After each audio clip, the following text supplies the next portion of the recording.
everybody, I'm your man, Dennis Pitzenberger. Here's SEMA 2018. I am with my man, Dave Cass from QA1. What do you got cooking for 2018 and beyond?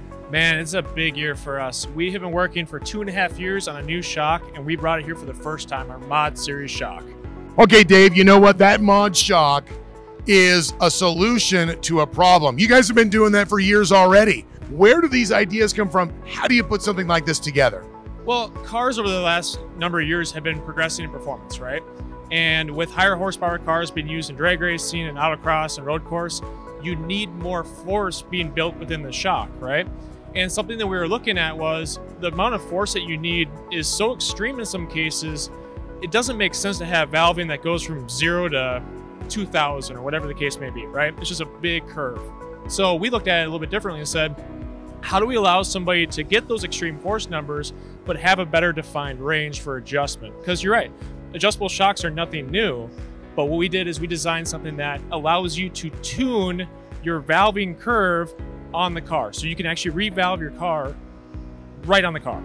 If you can actually adjust it on the car, it's got to have great feedback from your customers saying, wait, I can do this on the fly and make it work. Yeah, no, that's exactly right. Because one thing you have to think about is track conditions change, right? So your car could be dialed in, it could be set up, but what happens is, let's say the car in front of you oils the track down, right? They go through, they start to clean it up, but in 2.5 minutes, you can revalve your shock. And one of the unique features is when you do that on the car again, no oil comes out, no air gets in, and all you gotta do is swap out a valve pack. It's really quick and easy, but now you've adapted. Or like in a pro touring type event, you have autocross, you got road course, you got stop box challenge. You can either do a couple of things. You can either have one shock that kind of does all the things well, but not great, or you have the shock come off and a new shock goes on, which then you have to rescale the car and dial it in. It's just a pain in the butt more than anything else.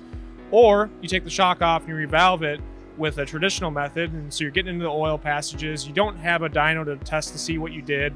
So we wanted to give somebody the tool that they don't otherwise have. What we did is, traditionally you're gonna have your valving being built into the piston and the shock, right? So you're gonna have your shim stack, and you have your bleeds, everything drilled in there. We went a little bit different with this approach. Our piston is solid, right? We drill one bleed in there just as a blow off, just in case you hit a curb or something crazy happens. But what we did is we put the valving as part of your knob assembly, or valve pack we call it. So when the piston is moving, it's pressing back on a diaphragm.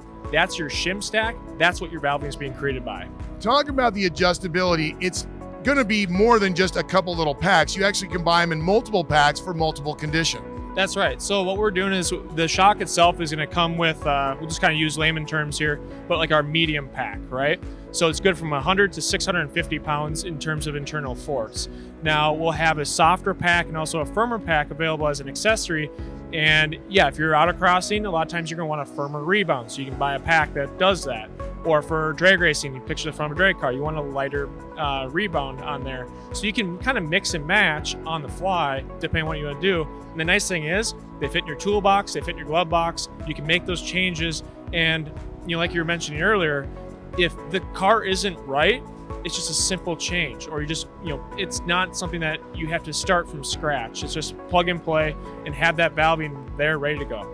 It's got to be nice to give a customer of yours something that can help even on the level of racing, but also help just generally in their day-to-day at the racetrack. Oh, that's right. I mean, we've all seen that, where there's a wall with shock after shock after shock lined up. And we've taken that situation, we've now made it just a handful of valve packs that, again, you can keep easily in a little storage container in your toolbox, and you don't have to have all those shocks and actually the expense on top of it of all those shocks. What was it like going through the process of creating this? Well, it's 2.5 years in the making. One of the biggest things for us is we're an engineering heavy company, and we have engineers on staff that have backgrounds in NASCAR and various areas. And so data acquisition was key to this development. So we put these on vehicles and we tested them not only in drag race type scenarios, but we put these on, you know, asphalt late models, on road course cars. And we took all that data acquisition and we put it back on our dynos back at the shop and able to replicate real world experiences on what the shock speeds are, what these vehicles are actually seeing, and then make adjustments to the valving curves to better suit those.